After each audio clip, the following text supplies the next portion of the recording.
ರಸ್ತೆ ಪ್ರದರ್ಶನದಲ್ಲಿ ಬಾಲಕನ ಕಪಾಳಕ್ಕೆ ಹೊಡೆದ ಚೀನಾ ರೋಬೋಟ್, ವಿಡಿಯೋ ವೈರಲ್. ಹ್ಯುಮನಾಯ್ಡ್ ಬಗ್ಗೆ ಹೆಚ್ಚಿದ ಆತಂಕ.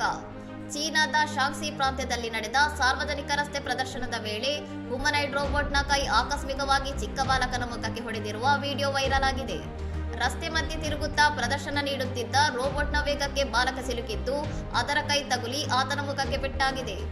ಘಟನೆ ನಡೆದ ತಕ್ಷಣ ಎಚ್ಚೆತ್ತ ನಿರ್ವಾಹಕರು ರೋಬೋಟ್ ಅನ್ನು ಬಲವಂತವಾಗಿ ರಸ್ತೆ ಮಧ್ಯೆ ತಂದು ನಿಲ್ಲಿಸಿದ್ದು ಅದು ತನ್ನ ಪ್ರೋಗ್ರಾಂ ಮಾಡಲಾದ ದಿನಚರಿಯನ್ನು ಮುಂದುವರಿಸಿದೆ.